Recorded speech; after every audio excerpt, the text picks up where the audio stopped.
Once, in the mortal world, lived three sisters. They lived a quiet, ordinary life. One day, a tall and terrible man appeared at their door. He was a fairy general, green-skinned and horned. His name was Maddock. He had come for his true daughter, the eldest sister.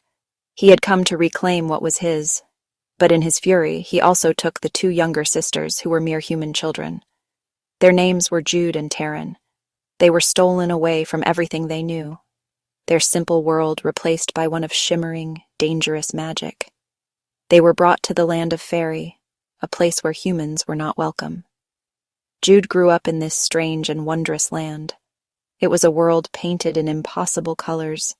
The fruit tasted of sunshine and starlight, and the air hummed with ancient power. She lived in Maddock's fortress, a place of sharp spires and shadowed halls. Maddock, the very man who had shattered her first life, became her father. He raised her as his own, teaching her the ways of the sword. He taught her strategy and how to fight. Yet despite his strange affection, Jude was always an outsider. At the heart of the fairy court was a circle of royal children. Their leader was Prince Cardan, the youngest and cruelest son of the High King. He was wicked and beautiful, with eyes as dark as ink and a tongue as sharp as a viper's fang. He and his friends, the haughty Nicasia and the sly Valerian, took special pleasure in tormenting Jude. They saw her as an abomination, a human girl daring to walk among them as if she belonged. Their cruelty was a constant, biting reminder that she was different, that she was mortal, that she was breakable. Their taunts were relentless and sharp. They tripped her in the halls, ruined her lessons, and whispered poisons in her ear. One day they used their magic to enchant a handful of fairy fruit, knowing it would enslave a mortal's mind. They offered it to Jude, their smiles like the edges of knives. It was a test of her will, a dare to see if she would break. This was the game they played, a constant assault on her spirit. They wanted to see her cry, to see her beg, to see her run back to the mortal world she came from. But Jude refused to give them the satisfaction. Jude learned to fight back, not with magic she did not have, but with defiance. She met their glares with her own. She turned their insults into fuel for her ambition. The more they pushed her down, the more determined she became to rise above them. Her rivalry with Cardan grew into a fierce and dangerous dance. He was everything she despised, entitled, arrogant, and cruel. Yet there was a strange pull between them, a shared intensity that neither could ignore. They were two sides of the same coin, both trapped in roles they did not choose.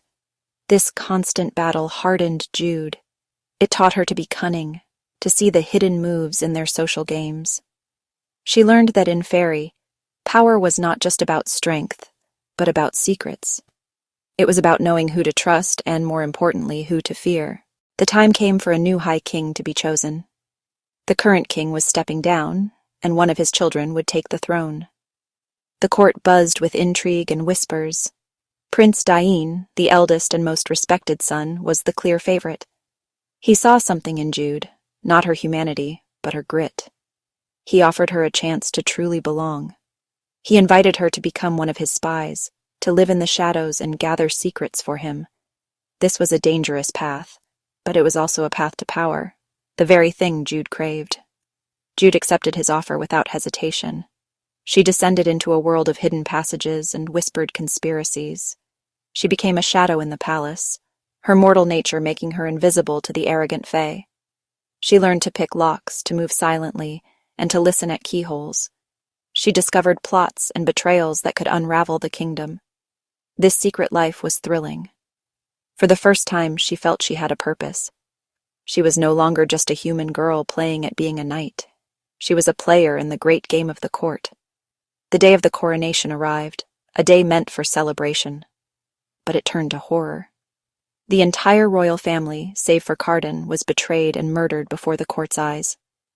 The architect of this bloody coup was Prince Cardan, Diane's ambitious brother, in league with Maddock, Jude's own foster father.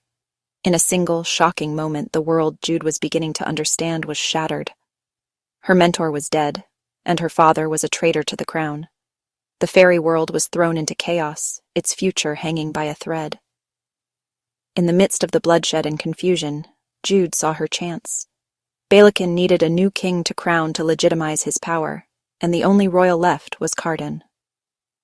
But Cardan had vanished. Jude, using her cleverness and knowledge of the palace, found him first. She realized that whoever controlled Cardan now controlled the throne. She, a mortal girl, held the fate of Faerie in her hands. It was a terrifying and exhilarating thought. Jude knew she could not let Balakin or Madoc win. She had to protect the kingdom from their tyranny. So she made a bold and desperate gambit. She tricked Cardan, the boy she hated, into a binding bargain. She forced him to swear fealty to her, and then she revealed her master plan. She would place him on the throne as the High King of Elfheim. But he would not be the true ruler. He would be her puppet. For a year and a day he would have to obey her every command. She, Jude Duarte, a mortal, would be the secret power behind the throne. The court watched in stunned silence as Cardan was crowned. They saw only their cruel prince ascending to power. They did not see the invisible strings that Jude now held.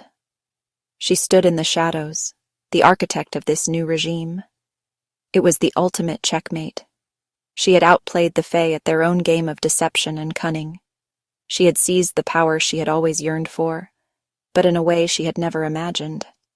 It was a dangerous victory, placing her at the center of every plot and peril in the kingdom. Her journey was far from over. Being the secret queen was a heavy burden. She had to navigate the treacherous waters of the court, where enemies lurked behind every friendly smile. She had to control Cardan, whose hatred for her now burned brighter than ever. Yet, as they were forced to work together, a strange understanding began to grow between them. They saw the hidden depths in each other, the vulnerability behind his cruelty, and the strength behind her ambition. Their rivalry began to transform into something far more complicated. Jude, the stolen human child, had carved out a place for herself in a world that tried to reject her. She did not win respect through knighthood or marriage, but through her own courage, her own mind, and her own unbreakable will. Her choices rippled through the land of Faerie, changing its destiny forever. She proved that power is not always inherited. Sometimes it is seized. And in the heart of a magical land, a mortal girl showed everyone that even those who seem weak can become the most powerful of all, leaving a world of wonder and possibility in her wake.